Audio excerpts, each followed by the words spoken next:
అపోస్తలుల కార్యం 12 ఇంటికి పోయి చూసుకోండి. పేతుని విడుదల విడుదల యేసు నామములో ప్రభువా పేతురు విడుదల మహాశక్తితో ప్రార్థన చేస్తున్నారంట. ప్రార్థన విని దేవుడు దూతనల్లా పంపించి 16 మంది సైనికుల మధ్యలో ఉన్న పేతురుని బయటికి తీసుకొచ్చి ఇనప గేట్లు దాటించి మరి బయటికి పంపించి తీసుకొచ్చి వెళ్ళిపెడితే పేతురు వచ్చి తలుపు కొడుతున్నాడు ఈ ప్రార్థన చేసేవాళ్ళ దగ్గరికి వచ్చి.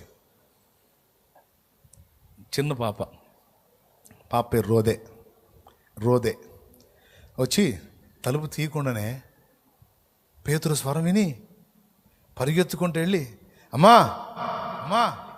ఎవరి కోసం అయితే మనం ప్రార్థన చేశామో ఆయన వచ్చాడమ్మా, బయట నిలిచి తలుపు తడుతున్నాడు ఆయనే. పాప అంటది. వీళ్ళేమంటారు రాసింది అక్కడ చూడు. హేపో మేము ఆయన రాక కోసం ప్రార్థన చేస్తుంటే అదంత తేలిక అయ్యింది. బా అమ్మా నిజమే నేను చెప్పేది. ఆ వచ్చి తలుపు కొడుతున్న వాడిని స్వరం విన్నానే, పేతురు పక్కన వాళ్ళు వచ్చి పిచ్చి పిల్ల ప్రార్థన చేస్తుంటే తెలియట్లా, పిచ్చిదానా పో, స్తోత్రం నాయన. వీళ్ళు పిచ్చోళ్ళు, నేను కాదు, వీళ్ళు పిచ్చోళ్ళు. అరే ప్రార్థన చేశారు, జవాబు వచ్చిందని నమ్మరు. నాకు డౌటు, ఈ పాప ఎందుకు వెళ్ళింది తలుపు దగ్గరికి? పిల్లలు మహా తెలివైన వాళ్ళండి. వాళ్ళకి దగ్గర నిజంగా దేవుడి జ్ఞానం ఉందేమో అనిపించుద్ది ఒక్కోసారి. వీళ్ళందరూ కలిసి ప్రార్థన చేస్తుంటే మిగిలిన వాళ్ళు పెద్దోళ్ళు అందరూ ఈ చిన్న పాప ప్రార్థన చేయకుండా తిరుగుతుంది. ఎందుకో తెలుసా? వీళ్ళు ప్రార్థన చేస్తున్నారు, పేతురు బయటకు వస్తాడు, ఏడకే వస్తాడు, తలుపు కొడతాడు. నేను కూడా ప్రార్థనలో ఉంటే ఆయన తలుపు ఎవరు తీస్తారు? దేవునికి స్తోత్రం. అందుకే వాళ్ళు ప్రార్థన చేస్తుంటే తిరుగుతుంది. ఇప్పుడు చిన్నది ఈ లోపు తలుపు చప్పుడు వచ్చింది, బిర్రబిర్ర పరిగెత్తుకొని పోయింది. తలుపు తీలా విన్నది. ఎందుకు తెలుసా? ప్రార్థనకు జవాబు వచ్చిందా లేదా టెస్ట్. విన్నది. ఎవరు లోపల తలుపు తీయండి అన్నాడు. నా గొంతు మీకు గుర్తేగా. మీ ఇంటి బయటకు వచ్చి అమ్మా అన్నాను అనుకో, నేను చాలేమన్నా అంటారు కదా, గుర్తుండదా? ఆడవాళ్ళు అనుకుంటారా? నిద్రలో కూడా గుర్తుపడతారు. దేవునికి స్తోత్రం, హల్లెలూయా. అమ్మా అన్నాను అనుకో, నేను గుర్తుపడతారు. అమ్మా తలుపు కొడుతున్నాడు పేతురు బయట. ఈ చిన్నది విన్నది, ఒరే ప్రార్థనకు జవాబు వచ్చింది. ఇంకా ఈ పిచ్చోళ్ళు మొరపెడుతున్నారు. యేసయ్య జవాబు ఇచ్చాడు, పేతురు బయటకు వచ్చాడు, మా ఇంటికాడికే వచ్చాడు. పోయి లేపుతుంటే వాళ్ళందరూ కలిసి కసిరించుకున్నారు. తర్వాత నువ్వు పిచ్చిదాన్ని అన్నారు. నేను పిచ్చిదాన్ని కదే అమ్మా, నువ్వు పిచ్చిదాన్ని, వచ్చుడు రా వచ్చి చూస్తే పేతురే.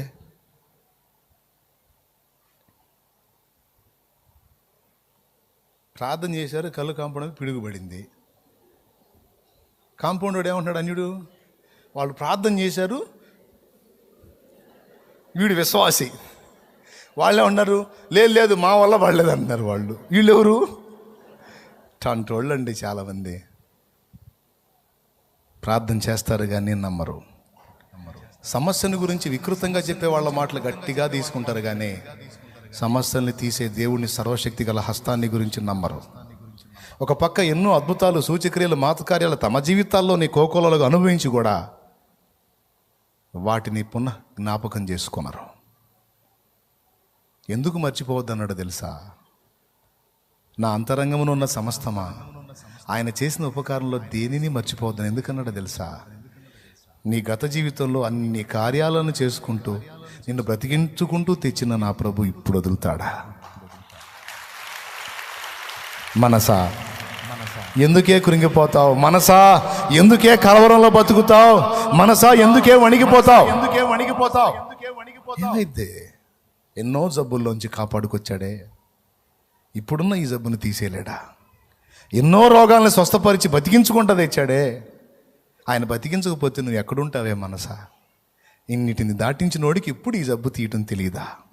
ఇన్ని సమస్యలకు పరిష్కారం ఇచ్చుకుంటా వచ్చాడే, ఒక్కసారి వెనక్కి తిరిగి గుర్తు చేసుకోవాలి. అసలు ఎలాంటి ఘట్టంలోంచి నేను కాపాడబడ్డాను, ఎలాంటి అనుభవాల్లో గుండా నేను వచ్చాను, ఎంత కృంగిపోయిన పరిస్థితుల్లోంచి వచ్చాను, అసలు బ్రతుకుతున్న నిశ్చయత లేని అనుభవాలు కూడా నాకు ఉన్నప్పుడు నా ప్రభు నన్ను దాటించాడే. ఇప్పుడు నేను ఎందుకు కృంగిపోవాలి? ఇంతకాలము కాచినవాడు ఇక నిన్ను మరచేనా?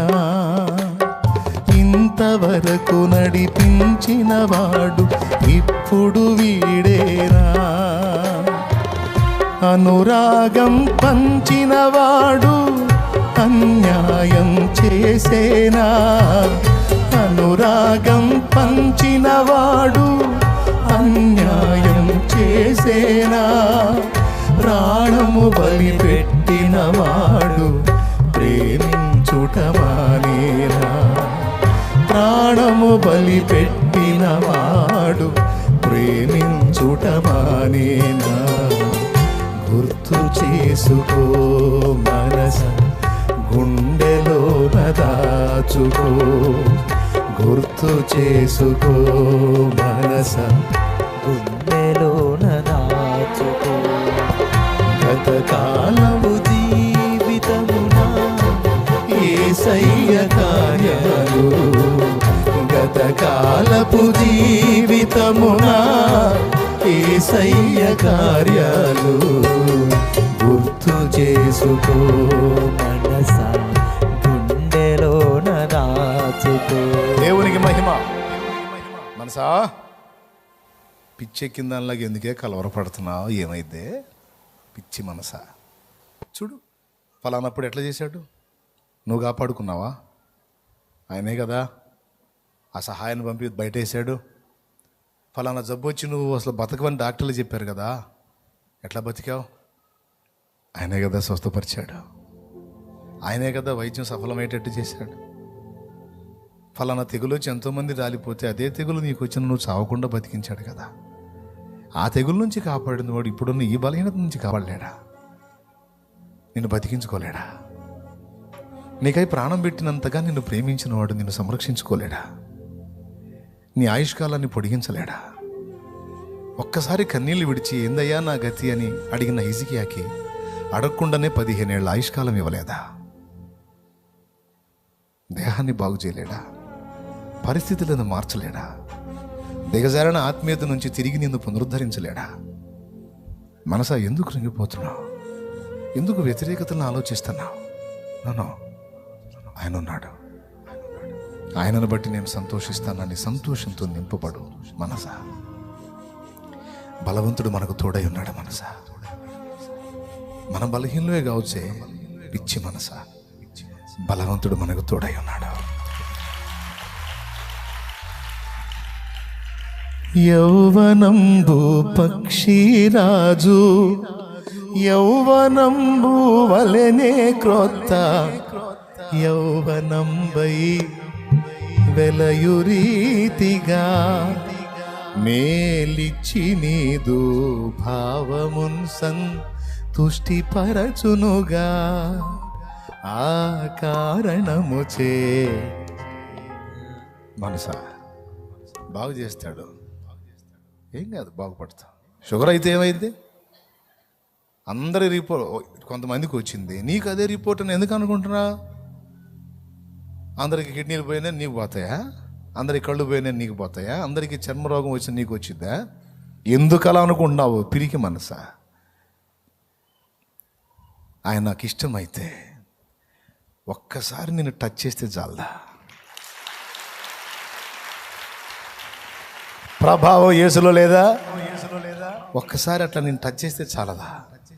మారిపోయింది కదా. నాకు కూడా 2018లో గుండె సమస్య అనే ఒక రిపోర్టు, ఏదో అబ్నార్మల్ సంథింగ్ అని వచ్చింది. ఇక రవి పాష్ గారు, కిరణ్ పాష్ గారు నా దగ్గరికి వచ్చి, ఇక ఏడవరు, ఇది ఇంకా సేపట్లో నేను పోతున్నట్టు వాళ్ళు ఏడుతూ ఉన్నారు. నాకు ఇంకా దడ పెరిగింది.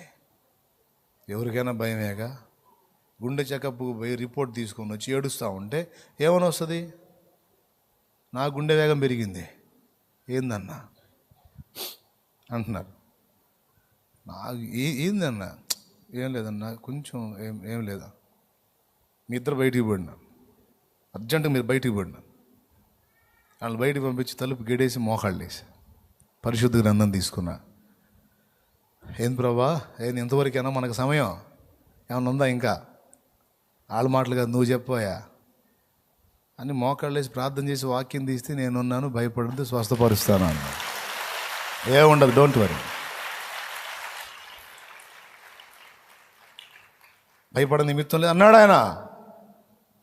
అంతే, కృతజ్ఞతలు చెప్పి డోర్ తీసా, ప్రార్థన చేసుకున్నా.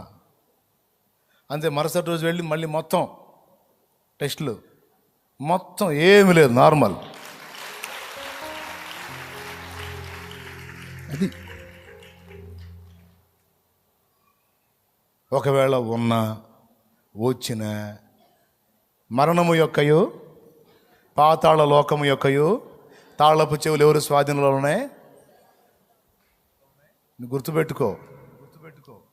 నువ్వు నేను సావాలి మొర్రో అన్న ఆయన పర్మిషన్ లేకుండా పోలేవు. ఆహా, ఆయన గేటు తీస్తేనే నువ్వు పోయేది. తాళం ఆయన దగ్గర ఉందంట. మరి నాకేం తెలుసు, ఆయన చెబుతున్నాడు. ప్రకటన 1:18 డోర్ లాకే ఆయన దగ్గర ఉంటే ఇక సత్తాను బతుతాను భయం అవసరంలా. ఆయన ఉన్నాడు. చెప్పు, ఇప్పుడు చెప్పు, ఇక ముగింపులోకి వచ్చా. చెప్పు, ఉన్నాడా లేడా? బాగు చేస్తాడా చేయడా? షుగర్ అయితే, బీపీ అయితే, క్యాన్సర్ అయితే, హెచ్ఐవి అయితే, గ్యాస్ ట్రబుల్ అయితే, పక్షవాతం అయితే, కిడ్నీలు పోతే, లివర్ పోతే, ఊపిరితిత్తులు పోతే బాగు చేయలేడా? చెప్పండి గట్టిగా. మరేంది? అప్పులైతే ఏమోనబ్బా, పెద్ద పెద్ద మొత్తాలుగా కష్టమేమో. ఎంత మొత్తం?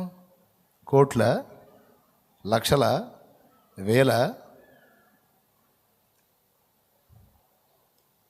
ఏసై తీర్చలేడా? చిన్న బిడ్డలాగా నమ్ము సోదరా.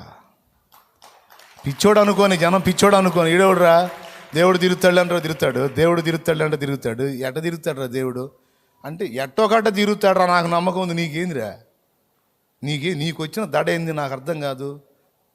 పడితే పడు, నువ్వు దడపడు. అసలు నా దగ్గర రావాకు నువ్వు. నీ దెబ్బకి నా దగ్గర టెన్షన్ వస్తుంది. అసలు దడవాళ్ళని మన పక్కనే పెట్టుకోకూడదు. నేను చెబుతున్నాను, ఈ ఊరికనే కృంగిపోతుంటారే, ఊరికనే దిగజారిపోతుంటారు, ఊరికనే నీరుగారు, ఎట్లాంటి సోదోళ్ళని మన పక్కన పెట్టుకోకూడదు అసలు. స్తోత్రం. మళ్ళీ చెబుతున్న వాళ్ళు ఏమన్నా అనుకొని ఈ దడవాళ్ళని సోదోళ్ళని మన పక్కన పెట్టుకోకూడదు. ఊరక ఏందో అనుమానంగా చూస్తుంటారు మనకెళ్ళి. ఎంత సమస్య, ఏం కాదో దేవుడు ఉన్నాడు ఏంది అనాలా. అది భరోసా. మనసుని విశ్వాసంతో నింపుకుందాం. దేవుని శక్తిగల కార్యాలని మళ్ళా జ్ఞాపకం చేసుకుందాం. దానివల్ల అనేక లాభాలు ఉన్నాయి. ఒకటేమిటంటే, గత కాలంలో ప్రభువు చేసిన మేళ్లను తలంచినప్పుడు ప్రస్తుత కాల శ్రమలు అసలు లెక్క చేయవు. నువ్వు విశ్వాసం బలపడిద్ది.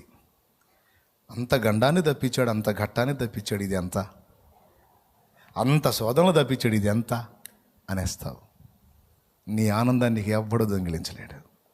అవి మర్చిపోయావా, అవుట్. అందుకే కార్యాలు రాసి పెట్టుకోవాలి. దేవుడు చేసిన కార్యాలు నంబర్ 1 సోమరులు మనం ఈ విషయంలో. 2-3 గుర్తుపెట్టుకొని ఎగిరెగిరి చెబుతుంటాం. ఒకప్పుడే మరే మామూలుగానే అని చెప్పి 2-3 చెబుతుంటాం. 2-3ఏనా చేసింది దేవుడు? ఒకప్పుడే మరే మామూలుగానే 2-3ఏనా? రాయి పుస్తకం పెట్టుకుని వరుస కూర్చొని గుర్తు చేసుకుంటా ఏమేం తప్పించాడు, ఎన్ని చేశాడు. నీకు శ్రమ వచ్చినప్పుడు దాన్ని ఓపెన్ చేసి చదువు. పూర్తి బలంతో నింపబడతాం. మళ్ళా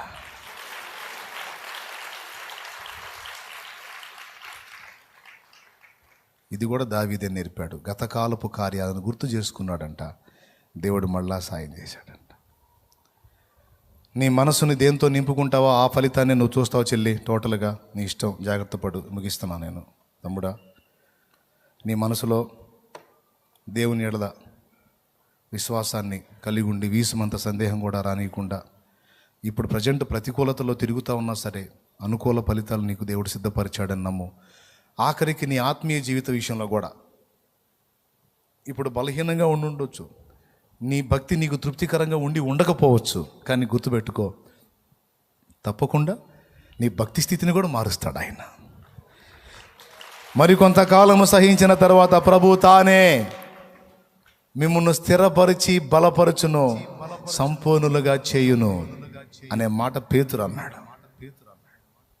నిలబెడతాడు. డోంట్ వరీ, లే పైకి లే, ఇంకా చాలు, చాలాసేపు చెప్పా. లేండి.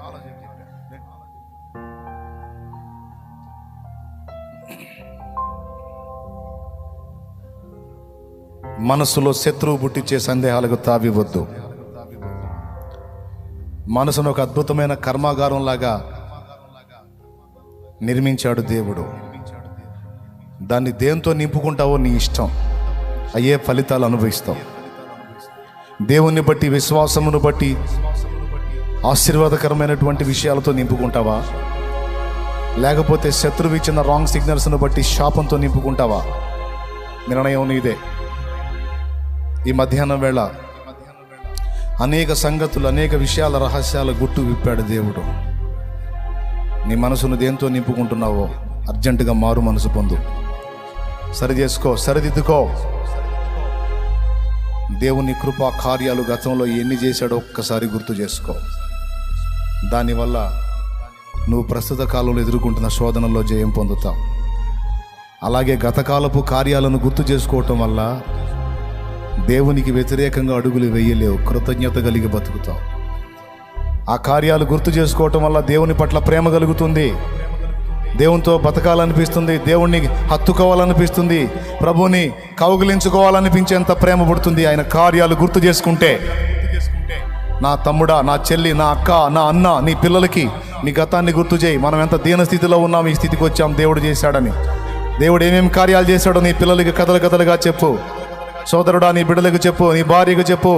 ఇంట్లో కనీసం ఒకళ్ళన్న గతాన్ని గుర్తు చేసేవాళ్ళు అయి ఉండండి. కుటుంబాలు బాగుంటాయి, దేవుని యందు కృతజ్ఞత కలిగి బతుకుతారు. గుర్తు చేసుకుందాం. దేవా, ఈవేళ నువ్వు నాతో సూటిగా మాట్లాడావు, నీకు వందనాలు. చాలా సంగతులు నేర్పించావు. పరదేశుని గురించి, ఎత్తబడే పరిశుద్ధులను గురించి, పరలోకంలోని విభాగాల గురించి, వీటన్నిటితో పాటు మనస్సు యొక్క మర్మాన్ని కూడా మా ముందు విప్పావు. నీకు వందనాలు ప్రభువా. మేము పరిగెత్తకుండానే, ఏం శ్రమ చేయకుండానే మా గుండె వేగాన్ని పెంచి మా శరీరంలో ఆశ్చర్యకరమైన మార్పుల్ని తేగా సత్తా మా మనసుకుంది. అదే ఒక కళ్ళు లేని వాడు దాన్ని ఎదుర్కొంటే వానికి అది కనపడలేదు కనుక వానికి ఎలాంటి మార్పు ఉండదు. అలాగే కొన్నిసార్లు నా ప్రభువా, మా పరిస్థితుల విషయంలో మేము అలాగనే అయిపోవాలి.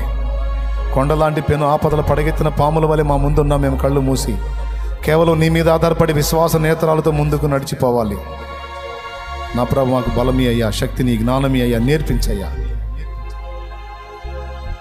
మనసులో సందేహిస్తే జరగదు, కానీ సందేహింపక ఏది నమ్ముతావో అదే జరిగింది. ఏబు వ్యతిరేక ఫలితాలు నమ్మాడు, అయ్యే పొందాడు. అవి పొంది ఆ శ్రమలో ఉన్నప్పుడు మళ్ళా నమ్మాడు, ఈ పరిస్థితి మారిద్ది, ఈ పరిస్థితి మారిద్ది, ఈ పరిస్థితి మారిద్ది, మళ్ళా నా పూర్వ వైభవం నా దేవుడు నాకు ఇస్తాడు, ఖచ్చితంగా జరిగిద్దని మళ్ళా నమ్మాడు. చివరికి అదే జరిగింది. నాయన, మేము ఏమనుకుంటామో దాని రిజల్ట్ ఎలా ఉంటుందో ఏబు లైఫ్లో 2 అనుభవాలు మేము చూశాను. కాబట్టి మా బిడ్డలందరూ ఈ విషయాలను గ్రహించిన వారై జాగరూకులే మసలుకోవడానికి సహాయించు. ఈ విలువైన సందేశాలు మా అంతరంగాల్లో స్థిరపరిచి మమ్మల్ని ముందుకు నడిపించమని, మా బిడ్డల్ని, చిన్నల్ని, పెద్దల్ని, వృద్ధుల్ని, స్త్రీలని, పురుషుల్ని, యవనుల్ని దయచేసి బాగు చేయండి, స్వస్థపరచండి, క్షేమాన్ని ఇవ్వండి, వారి శ్రమల నుండి విడిపించండి, వారి ఆత్మీయ జీవితంలో ఎదుగుదల దయచేయండి, కృప అనుగ్రహించండి. బిడ్డలందరినీ పేరు పేరున నీ చేతికి అప్పగిస్తూ, ఇదిగో కూటం అయిపోతుంది, వాళ్ళు కలిసి ఏకాంతంగా ప్రార్థన చేసుకొని చుండగా ప్రశాంతంగా ప్రార్థన చేసుకోవడానికి మంచి నడిపింపును దయచేయండి. ఎవరు ఏ శ్రమలో, వ్యాధిలో, బాధలో, శోధనలో, కష్టాల్లో, కన్నీళ్లలో నలుగుతున్నారో, ఇక్కడ ఉన్నవాళ్ళు, లైవ్లో ఉన్నవాళ్ళు, జూమ్లో ఉన్నవాళ్ళు, ఏ సునాముల వారికి విడుదల కలుగునుగాక, స్వస్థత కలుగునుగాక, వారి పరిస్థితులు ఏ సునాములు మారిపోవునుగాక. సేవ చేసే సేవకులకు సైతం విప్లవాత్మకమైన మార్పులు కనపడాలి ప్రభువా. కృపచూపు. కృంగుబాటు, నిరుత్సాహం, నిరాశ కలిగించే దుష్టుడి కుట్రలో నాశనమైపోవాలి. రెట్టించిన ఉత్సాహంతో, ఆనందంతో, సంతోషంతో నిన్ను స్తుతిస్తూ, మహిమపరుస్తూ, కృతజ్ఞతాస్తుతులతో తాము ఆనందంగా ఉండి అనేకుల్ని ఆనందపరిచే విధంగా బిడ్డల్ని ప్రోత్సహించమని, గొప్ప గొప్ప రిజల్ట్ మాకు ఇవ్వండి, రిపోర్ట్ మాకు ఇవ్వండి. ఇప్పుడు రోగగ్రస్తులుగా ఉన్న వాళ్ళ రిపోర్ట్ మారిపోవాలి ప్రభువా, యేసునామములో మారిపోవాలి, యేసునామములో కార్యసిద్ధి కలిగించండి. ఈ మనవులన్నీ మీ పాదాలు సమర్పిస్తూ యేసు నామములో ప్రార్థిస్తున్నాం తండ్రి. ఆమేన్. ఆమేన్. విశ్వాసంతో బిడ్డలు తెచ్చిన నూనె నీ శక్తితో నింపు, దాన్ని వినియోగించి ప్రార్థించడం ద్వారా గొప్ప స్వస్థత కలిగించు. రోగగ్రస్తమైన శరీరములు యేసు నామములో బాగుపడును గాక. ఆమేన్. వారి మనసులో ఉన్న కృంగుబాటు, రోగాన్ని గురించిన భయం తీసివేయి ప్రభువా, తీసివేయి ప్రభువా. బిడ్డలందరికీ క్షేమ సమాధానాలు దయచేయి. వారి భవిష్యత్తు శుభప్రదమై ఆశీర్వాదకరమై అనేకులకు ఇచ్చే దీవెనకరమైన అనుభవాలు వారు ఉండేటట్టు చేయి. సంతులేని వారికి సంతానము దయచేయండి ప్రభు. రోగ పీడితులైన వారికి స్వస్థత కలిగించండి. అప్పుల ఊపిలో ఉన్న వారికి విడుదల దయచేయండి. ఉద్యోగ ప్రయత్నంలో వారికి సఫలత దయచేయండి. ఆత్మీయతలో ఎదుగుదల కోరిన వారికి ఎదుగుదల దయచేయండి. సేవ విషయంలో భారం కలిగిన వారికి సేవాశక్తిని కలిగించండి. నశించిపోతున్న ఆత్మల భారము దయచేయండి. పేరు పేరున దీవించమని, తిరుగు ప్రయాణాలు తోడై ఉంటుంది. క్షేమాన్ని దయచేయమని యేసు నామమున వేడుచున్నాం తండ్రి. ఆమేన్. నాదు ప్రాణము తల్లడిల్లగా భూదిగంతముల నుండి ఏగా మొర్ర పెట్టు చున్నానికేగా మొర్ర పెట్టు చున్నానికేగా నీ కొరకే నీ వెదకేను దేవా నాకొకసారి కనిపించరావా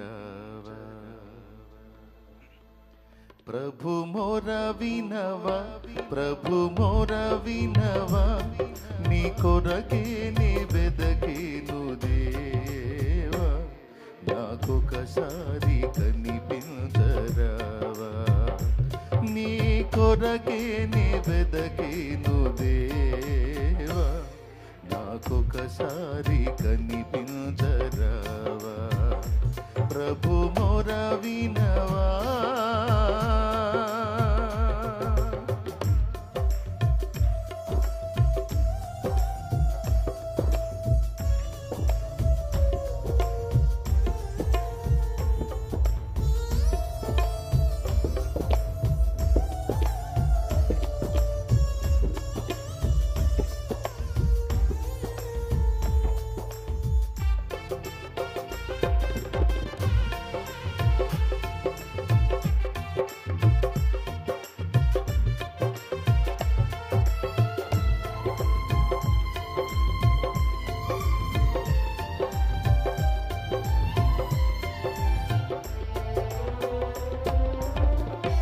ఎక్కలేని ఎత్తైన కొండ ఎక్కించుము నన్ను పరిశుద్ధ కొండ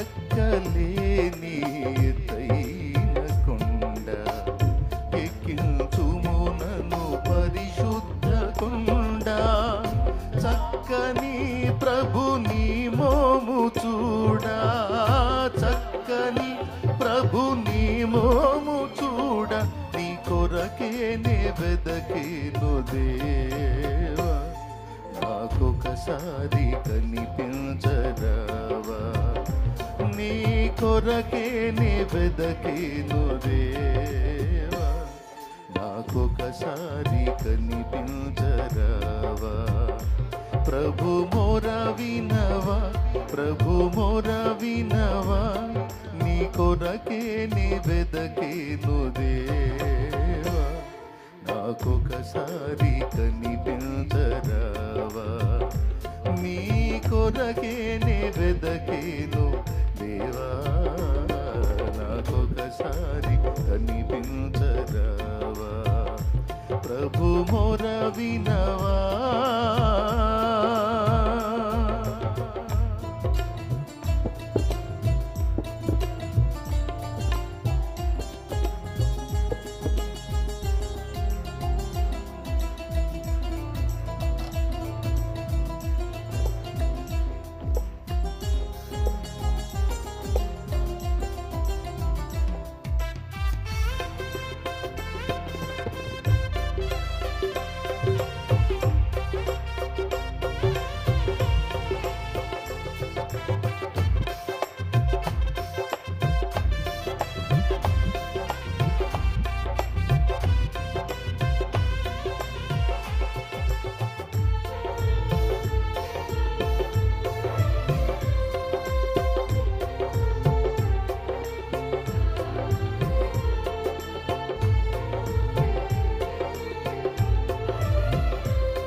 నే వెదకేను దేవా, నాకొకసారి కనిపించరావా. నీ కొరకే నే వెదకేను దేవా, నాకొకసారి కనిపించరావా. ప్రభు మొర వినవా,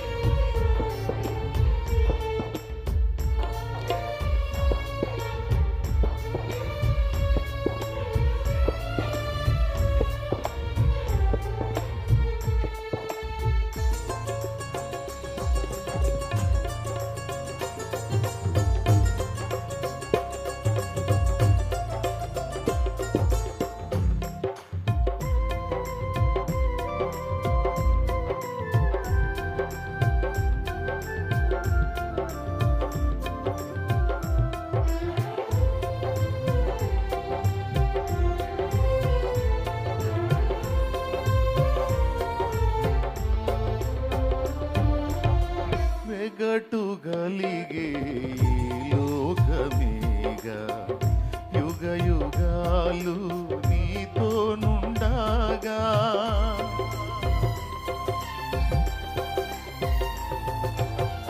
వెగటు గలిగే లోకమేగా, యుగ యుగాలు నీతో నుండగా. నీ గుడారములో నుందునుగా, నీ గుడారములో నుందునుగా. నీ కొరకే నే వెదకేను దేవా, నాకొకసారి కనిపించరావా. నీ కొరకే నే వెదకేను దేవా, నాకొకసారి కనిపించరావా. ప్రభు మొర వినవా, ప్రభు మొర వినవా. నీ కొరకే నే వెదకేను దేవా, నాకొకసారి కనిపించరావా. నీ కొరకే నే వెదకేను దేవా, నాకొకసారి కనిపించరావా. ప్రభు మొర వినవా, ప్రభు మొర వినవా.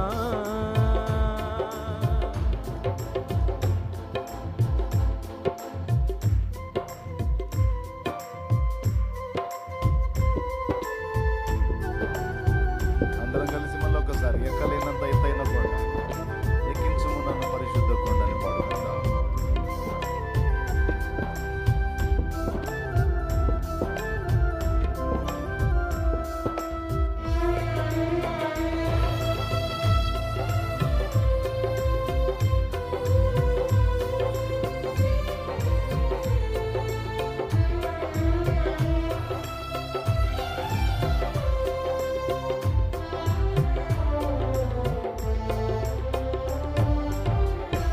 ఎక్కలేని ఎత్తైన కొండ ఎక్కించుము నన్ను పరిశుద్ధ కొండ.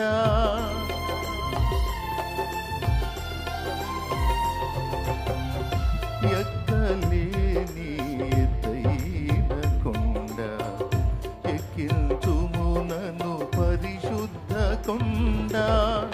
చక్కని ప్రభు నీ మోము చూడా, చక్కని ప్రభు నీ మోము చూడ. నీ కొరకే నే వెదకేను దేవా, నాకొకసారి కనిపించరావా. నీ కొరకే నే వెదకేను దేవా, నాకొకసారి కనిపించరావా. ప్రభు మొర వినవా, ప్రభు మొర వినవా. నీ కొరకే నే వెదకేను దేవా, నాకొకసారి కనిపించరావా. నీ కొరకే నే వెదకి, నాకొకసారి కనిపించరావా. యేసయ్యా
మొరపెట్టుచున్నాను. దేవా దేవా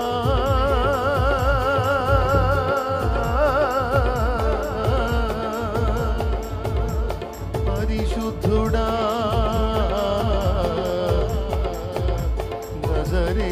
నజరేతువాడా ఆరాధ్యుడా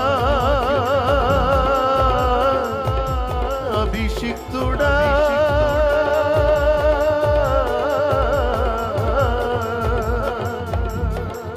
యేసయ్యా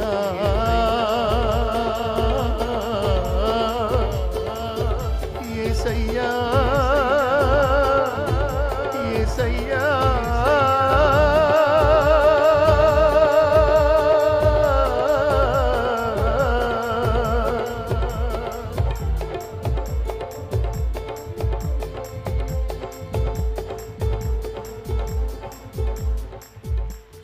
నాదు ప్రాణము తల్లడిల్లగా భూదిగంతముల నుండి ఏగా మొర్ర పెట్టు సున్నానికేగా మొర్ర పెట్టు సున్నానికేగా కొరకే వెదకేను దేవా నాకొకసారి కనిపించరావా నీ కొరకేనే వెదకేను దేవా నాకొకసారి కనిపించరావా.